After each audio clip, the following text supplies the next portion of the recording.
Well, joining me now to talk about all things COVID is Dr. Frita Fisher, president of Midtown Atlanta Nephrology. Welcome back, Dr. Fisher. Hi, it's good to be here again, Denise. Absolutely. What do you make of what we just heard that the U.S. is conducting a lot more testing, but we are still seeing cases continue? Well, we are going to see cases continue because in all of our efforts, you always have lags. But the important thing is now with this new administration, the efforts are being made for testing, for the vaccinations. We're really trying to take care of health disparities. And so I'm still very excited about the way the new administration is handling the COVID-19 pandemic. And we heard earlier today from our correspondent in Los Angeles that it is one of the areas, including several other cities, that has a short supply of vaccines. What are you seeing in your area in Atlanta and Georgia? Well, here we are finding that the demand is still outweighing the supply, but I do believe that great efforts are being made. And already with just the national rollout, where we see that we're going to have more pharmacies involved, more efforts to get vaccinations to places in need, especially underserved areas. And we're even talking about having mobile units. So we still need work. Things are getting better. And I'm very optimistic for the vaccination rollout in the future as it comes. Do you think that increased access with thousands of pharmacies in the coming months being able to administer those vaccines, will that access now help to get more Black people vaccinated, or is there still a barrier of trust and skepticism? Denise, I'm really glad you brought that up because already we've seen efforts where the vaccines have been taken to the Black neighborhoods, the Latino neighborhoods in need.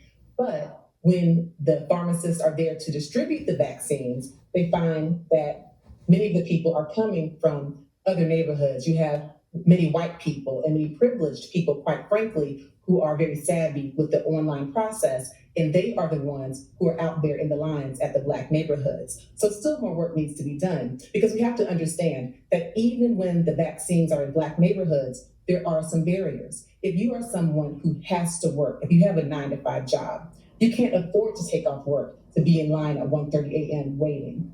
If you are a person who does not have a functioning Wi-Fi in your home, then you can't navigate the online process. Also, if you're just not that sophisticated, then all of the online activities may be overwhelming. And if English is not your first language, then the process can be a challenge. So while it is a wonderful step to put the vaccines in underserved neighborhoods and Black neighborhoods, we still have more to do to make sure that we don't have such disparities, which right now we are still seeing far less Blacks getting the vaccinations than whites.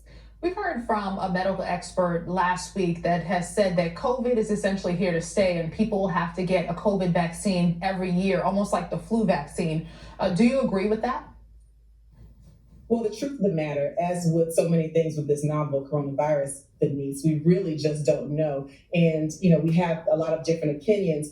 But right now, it looks like with the vaccines that we have, the Moderna, the Pfizer, they do show great efficacy. And even with the variants, though the efficacy may not be as great, we still have some protection. And the really wonderful thing is that with the vaccine technology, as these variants come about, we will be able to modify the vaccines to have boosters. Also, we're not complete victims to the pandemic in total because there are some things that we can do.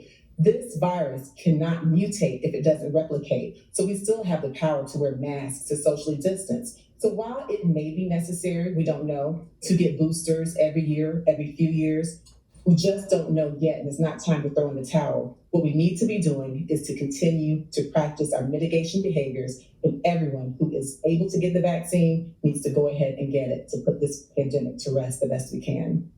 The CDC has found that about 99% of children in the U.S. live in what's considered red zones, places where there's very high levels of COVID-19 transmission.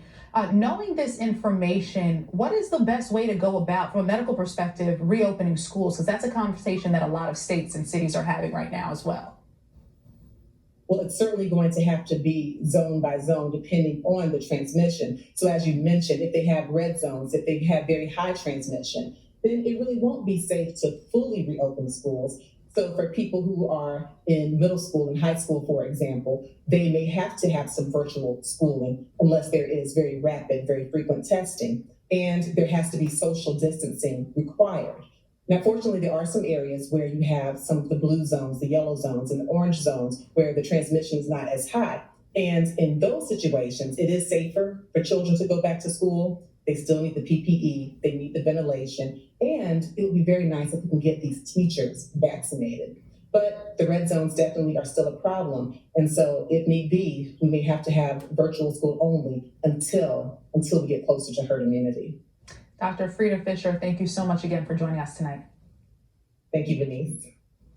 When we return, the CDC rolling out a new roadmap for reopening K through 12 schools with a unique approach for each grade level. We'll have more on what the new guidelines entail when we return.